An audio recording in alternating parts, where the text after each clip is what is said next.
Hey, what's up, everybody? Man, what an episode we've got for you today. To sum up my complete season in Michigan, my whitetail season done in one day and one morning.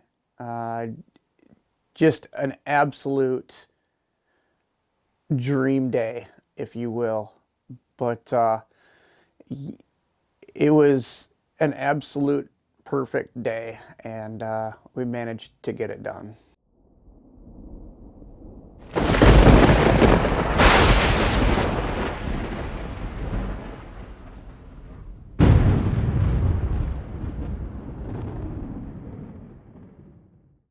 Well, we got up early in the morning, and it was a beautiful day, dark, clear night, if that makes sense. But stars were looking real good and good moon, so we made our way out to the stand, got set up, and as daylight broke, it was just super peaceful. And out of nowhere, you get this racket coming from the trees, and you look over to see, you know, a turkey fly down here and a turkey to fly down over there, and all of a sudden, out of nowhere, they're just constantly, constantly flying out of the trees and flying within 3 to 5 feet of me. It was pretty cool. I haven't had turkeys fly that close to me. I've had them walk closer, but in a tree this particular morning, it was just beautiful. So we were sitting there for probably about another half hour after the turkeys flew down, which seemed to be a trend, and out comes this beautiful buck, and he's making a nice little scrape, and he's doing his thing, licking on the branches and rubbing around. And I just, man, being that early in the day, I thought today's going to be a good day. Little did I know how good of a day it was actually going to be. And he comes walking through, and he walks across the ridge, and he just did his thing, took his time, and all of a sudden, out of nowhere, he starts this little trot. Across the top of the ridge he goes, and slips over the top and went behind me, and I couldn't see him again. And I'm like, well, there's that. I guess we'll see what the rest of the day has in store. And he just slowly disappeared. Didn't hear from him. Didn't see him again. Um, didn't know what what to think of that. And I'm like, he didn't wind me. Tail wasn't up or nothing. But we just kind of I just let him go. I can't really do a whole lot at that point. I would say it was about 8:20, 8:25. I'm looking around, and I hear some racket, and I look down, and there's a couple squirrels, and I'm like, oh, all right, little chipmunks running around, and the turkeys are walking off. All of a sudden, they start to flutter, and they kind of scuttle out of the way, and I'm like, what in the world is going on? I look off to my left, I look to my right, and as I'm looking to the right, I'm seeing these does, and they're on it, and they're moving. I'm like, okay, something's going on here. So I swing my camera over. I'm looking at them, and I'm like, they're walking right down the path. They are on script, and here comes some grunting, and I'm like, oh boy. I'm like, something's chasing them. I grab my bow, and I look over, and I'm like, here he comes. He runs across, and I thought, I'm going to stop him on the trail. Unfortunately, he walked a little bit further and then stopped, but I'm already at full draw at this point. I'm waiting. I'm like, what's he gonna do? He turns around, and he turned as perfectly on a dime as he could, and I have a window to shoot through. And I was like, is he gonna walk back? And I couldn't tell, what he wanted to do, and I had an opportunity, and I took it. Shot him, perfect pass through. He ran over to the side. I mean, he didn't go 20, 25 yards, and he stopped. And I thought, what's going on? And as I, looked close, and I could see blood pouring out, and I'm like, okay, it's a good shot. It looked good. And I looked in on the camera, and I said, well, you know what? Looks pretty good. And just about that time, he starts to wobble and tips over and does his roll. And man, I was excited, to say the least. So we got the bow hung up and sat there for a minute, and gathered my thoughts, and boy, I was excited to say the least. I had put an arrow in, and I had a deer on the ground, but you know, I couldn't do anything else at that point. I had a deer down, great, but I still had probably half a dozen to a dozen does walking around me, and it was kind of comical. Like, just okay, I guess I'm not gonna move. So I'm in the phone, I'm texting people, hey, big buck down, you know, I got one. Super excited. So I gathered my thoughts and just kind of took a breather, relaxed a minute, and I'm sitting there and I'm like, well, you know what? Let's just film these does. Let's see what they do. And I mean, I was mind blown. The doe walks up, she stops, makes a turn, and I'm like, what is she doing, you know? She walks over and starts smelling the dead buck laying on the ground. I don't know if this is normal or not. I wouldn't think so. I don't want to go around smelling, you know, find out what's going on. But yeah, she went right over to him and just sniffing around, and she didn't blow out. She backed out nice and slow, and then walked around for a little bit. There were some other does, that younger ones, and they kind of hung out under the tree and kept walking up to me and trying to sniff around and see what was going on. But you know, the scent lock had it on, and she was looking up at me, looking around and seeing what was going on, but could not just put a finger on it. And it was pretty cool to watch them walk around and start sniffing around, and almost to be a ghost. So that was pretty cool.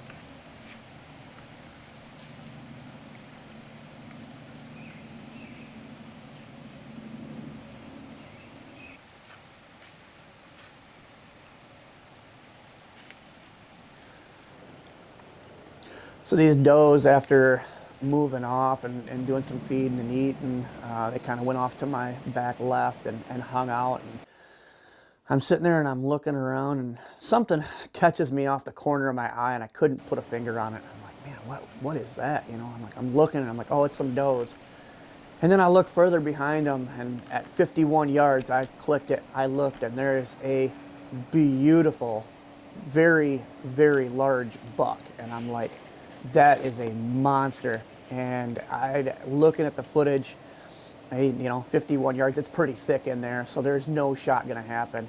And I thought, you know what, man, if those does turn, we're gonna possibly have a shot. 51 yards. Sure right enough. Now.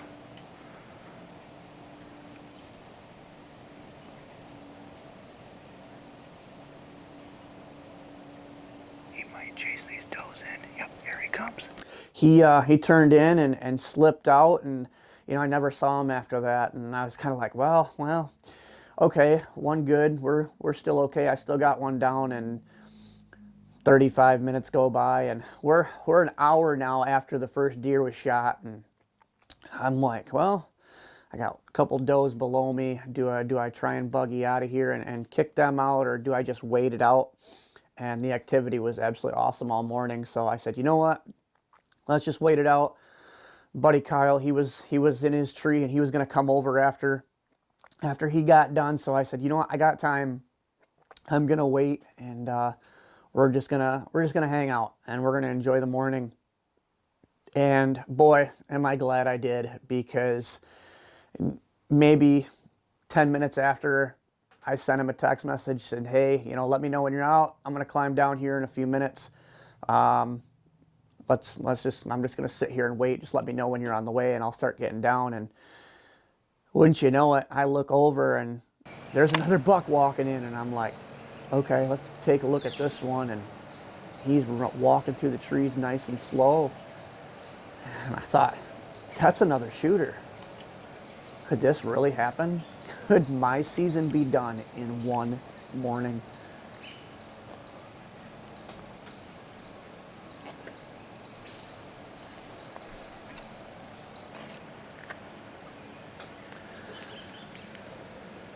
So he comes up to the point there, and where all these does and this really big buck we're at, and He makes a right-hand turn. He comes down, and I'm thinking, man, he's going to walk down this trail. He comes out where he's supposed to.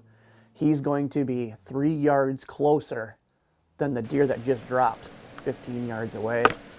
And I started at that point to start shaking already.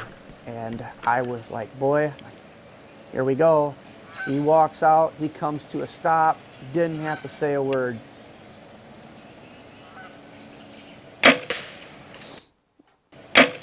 Put it right on him, and as you can see, Oh, that just I happened. was visibly Holy shaking. crap. I was not moving the camera. I didn't follow him, and at that point, I was hysterical, in a good way, and definitely an emotional moment.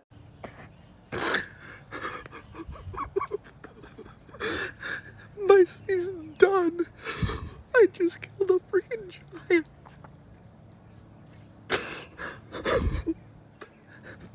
23 yards. Yeah, it's crazy how things happen like that. You can't comprehend it in the moment, but you sit there and you think on it and be like, man, that was a good morning, and I'm definitely grateful for that morning, and it was one I will never forget. We backed out after about a 75 to 100 yard tracking. A little blood, but it was a little bit here and there. So we called in Bindi, and man, that dog laid it down and picked up the trail instantly. We ran right out there. Brian, we just walked back and let her do her thing, and we walked through, found a couple good spots, and wouldn't you know it, we walk up to this ridge, and I looked over to the left, and 30 yards from my stand from last year, here's this beautiful buck just piled. Dude, there it is.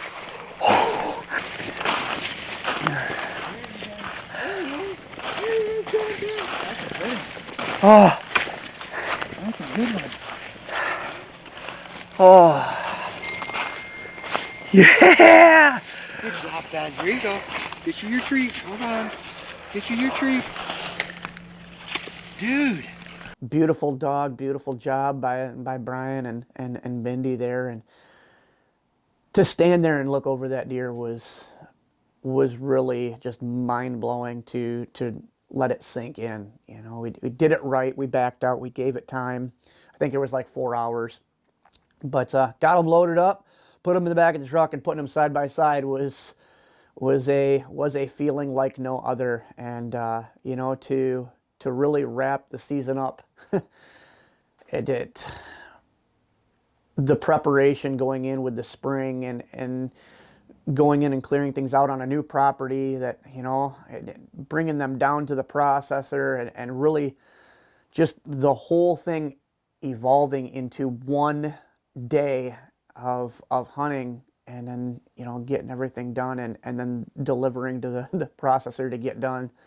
It brought a full circle that you don't really get very often, and for that, it's just one of those seasons that not many get to experience. And me being newer archer within 5 years, it's different. It hits different, and I think as years go on, I will definitely appreciate this moment more and more. And I can't thank the landowner for giving me this opportunity to hunt his property, and the family there, absolutely great people, and I thank them very much. The processor, Tim's Processing in Byron Center, handling all the chopping and stuff. We're actually going to go today and wait for the phone call for them to give me the okay that, hey, your heads are ready to be picked up, and we're going to work on getting some unique Euro mount work done on them. But yeah, it's been a season, that is for sure, and one I will never forget. But big bucks are in Michigan. There is no doubt about that. And when you follow your gut, you use your resources. I use HuntWise, and I also kind of pay attention to the weather myself, just to kind of make sure that everything is in line. And when it lined up and the pressure was right, it definitely came together. And the proof is in the pudding that the Dart and Veracity 35, the X Impacts, the Thorn Broadheads, the HHA sight, the Shrewd Scope, putting it all together, the package deal, sealed the deal, if you will. And we're very happy at home with a happy full freezer. So friends and family got some meat coming, and we'll see what happens later in the year. We might make a trip to Missouri for a weekend, but Michigan, you've been good, kid. You've been good, and that's a wrap on my Michigan whitetail season for 2023.